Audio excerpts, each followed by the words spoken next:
Girl Tribe Gaming. Podcast on. I said it. Podcast on.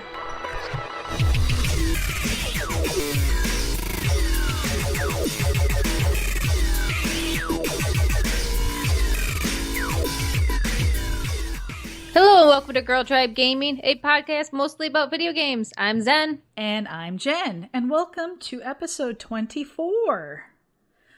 Zen, as always, are you drinking anything this time? Yes, I am. You are? What do you have? Yeah, I am drinking one of my favorite winter beers. It's a Leinenkugel Snowdrift Vanilla Porter. Wait. What? Delicious. That was a mouthful. I didn't get any of it. It's a what? Leinenkugel. Is that a brand? I don't know. Yes. Okay. I mean, you can't miss it. It's the longest name in a beer. Leinenkugel. Yeah, Leinenkugel. I think it's how you say it. Yeah. I don't know. And then Snowdrift Vanilla Porter. Oh, vanilla. That kind of sounds interesting. It's pretty good. You know, I don't have as many options with the gluten-free beers. No. So what are you drinking? Iced tea. That's still good. It's fancy. Lipton's. It's not even anything fancy. It's just Lipton's iced tea. Meh, still good. You playing anything new? Well, okay, yeah, I am. I played this week Tales from the Borderlands. By TellTale? TellTale, yeah, they're the ones that did the Walking Dead and what's the other one? The Wolf Among Us. The Wolf Among Us, yeah. So I played the first episode of that. You know, it was $5. I'm a huge Borderlands fan. And, you know, part of me was just kind of like, I didn't expect it to be that interesting. And I was like, $5. I was kind of bored, even though I have for episode one, $5. Yeah, just for the first episode. And do we want to talk about it now? Yeah, I want to hear about it. I'm sure they do too, but I want to hear it. I just couldn't contain myself. But like I said, I'm a Borderlands fan. My question would be, I'm not sure if someone who's not a Borderlands fan, I don't know if they'd have the same amount of fun. Do you have to know the story? Do you have to know the story of Borderlands, like the first and the second game? Because I've played a little bit of them, but I honestly I know who Handsome Jack is, and that's it. Yeah, well, I never did get to play the first one. At the time when the game came out, it wasn't my kind of game, I thought. And then when the second one came out, I was just drawn to it, and I just played it. I should probably look it up, but I know I have at least 300 hours, probably 400 hours in Borderlands 2. But I think anyone could play the game because I won't say what the thing is. There's like one thing that here and there they kind of refer to, and a lot of it is around Handsome Jack, that character. Okay. But I think if you haven't played it before or you didn't finish, like I know you didn't finish the story of Borderlands 2. Imagine that. I think you could still enjoy it because they kind of like allude back to it in such a way that you would know what they mean. But the only thing I don't think would carry over is that, like, you know, in Borderlands, you're always like looking for loot. You're wanting loot. You got to find the money, you know, to open up the chest, get the money, open up the chest. And in this, there are times where there's some like loot. And I was like, and they made it look just like in the game. And you know, they use some of the same sound effects. And even just the opening splash screen, I went, oh! Like, I really out loud did that. I watched the very beginning of the game. On like on Twitch when like the titles came up and everything, and then just very little going into it just to get a feel for it. Yeah, and I was laughing because like just the quirkiness and the little jokes they have in Borderlands. It looked like a fun game to play. Yeah, if you like Borderlands at all, I mean, this totally captured the entire essence of the game. Like, you know, the little nuances and things like that you notice, you know, and even just the slightest sound effects. I was like, oh. Yeah. But what I will say, this is the first TellTale game that I've played over on the next gen. Mm-hmm. So graphics, you know, they do that kind of cell shading, which Borderlands has done that way as well. But it was so crisp and vibrant. And I mean, they did a really, really good job. The only thing I would have to criticize is, you know, like in some of the other games like The Walking Dead, you make your decision. Yes, and it freezes up a little. Yeah, it's like it hangs up like oh, let me get the right file for that, you know? Yes. It does that. That happened. I was playing the new Game of Thrones TellTale game. Oh yeah, I want to talk about that. Okay. And that was doing the same thing. I was thinking next gen, we're not going to have this lag when I make a decision. Yeah. And there's a few times where the whole game froze and like did a weird pixelization. Ooh. And then like I thought my system just pieced out on me, but it was like it was just the game itself. It was just the game. Oh, see, I didn't have that, but yeah, I'd still had that little hang up where I make the decision. But it was a blast. It was a fun-filled adventure. Like it's the most fun. Like I laughed out loud. Like, Walking Dead's all serious. Yeah, this is fun. I was going back and forth because I wanted to try either the new Telltale's Borderlands or Game of Thrones. And for some reason, I wanted to go towards the depressing game, I guess.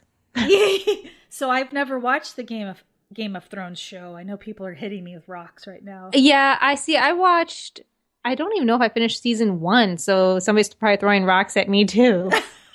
I liked it, but I got super confused because there's so much going on in the game, in the show, and in the game. Oh, like I'm sure if you had a background in Game of Thrones, you'd be able to pick up on all these characters, what they're talking about. Me, I have no clue what they're talking about. Okay, but I like it. Like, case, I know enough. What's happening in the game, I'm interested. Okay, so in your mind, if I wanted to play that game, do you think I should be familiar with the show probably to fully enjoy it? I think yes, in a sense. But like for me, I don't have the time to go watch all Game of Thrones to play game. A $5 episode of a video game. I am going to watch it now that there's that HBO Go on on Xbox One, but yeah, I should watch it just cuz I feel like it's like my geek cred is we both down because I don't watch cred. it. Yeah. Yeah, but so far I've really enjoyed it even though I don't understand some of what they're talking about. Right. The graphics are great except for the whole little lag that happens every now and then. The story I'm enjoying with what I understand. It's depressing and sad and okay, question. Suspenseful. On the decisions you've made so far, are you playing it like the same style as far as your behavior as you did in the Walking Dead series and in Wolf Among Us? Because if I remember I normally play like how I would if it was real life. Like I usually try to be kind, I guess. Yeah, you choose. But then like I can have these spurts where I'm a complete jerk. Like I'm pretty sure that's how I am in real life. Like I can be really nice, and then all of a sudden, bam, I am not so friendly. In Borderlands, I'm completely opposite. Like in the Walking Dead, I tend to make decisions that are like the good thing to do, the right thing to do, the thing that I think I would hope to do if I were in that situation. But in Borderlands, I am bad. I'm doing the worst things. I want to get the loot. I want to do everything. I am bad. And I'm having fun. It's so fun. Are you trying to be bad? Is that your goal going into it? Like, I want to be a jerk. No, it was just how I played. And I figured out halfway through because I was like, man, I'm making some choices. And I was like, I'm playing this like I play the game. Interesting. See, I like a game like Mass Effect. I normally play like I would if it was a real life. But I've always wanted to go back and play, Renegade. Yeah. Just be the jerk, like of the solar system. Yeah. And I can't do it. It's like You're too good of a person, Zane. I know. Gosh. Just so nice. Well, one thing I know we played because we played together. Mm-hmm. We got to play. Finally, we got to play some multiplayer in Halo Master Chief Collection. Yeah, finally. After how many weeks? But it was so much fun. So much fun. Yeah, we had such a blast, and it was like going down memory lane in the Warthog. Laughing. Yeah, it's like I don't get pissed in Halo multiplayer like I do in Call of Duty. Why, I don't really know. doesn't really matter, but we were laughing so hard, and I'm so happy that they kind of fixed it. I feel like it's like 90% fixed, maybe It's 85%. getting there. Yeah. One thing I'll say is, we had a blast, and I had fun. I went back through watching our videos, and then I recorded a few videos. It's really cool the way they did it. So, in the old Halos, you would go into the theater mode, make your little video, then you had to upload it to Bungie, then you took it from Bungie, download it to your computer, and then from there, if you wanted to edit it, you would do that. Then you would upload it to YouTube. Oh my God, we had so much time back then. It's insane. I know. we were tech savvy, apparently. Yeah. Now, all you have to do is you go into theater mode, you make your little clip within the Halo UI, so you can change the camera angles and everything. You record that little clip, and then when you save it, it goes boom, and it saves it straight to your upload studio. That's so and cool. And then from there, you could share it on your friend feed. You could send it to, well, I don't know if it's still the preview people, but you can send it to Twitter. You can send it straight over to YouTube. You can send it to your OneDrive. It's so easy to share your videos now, and I just had so much fun.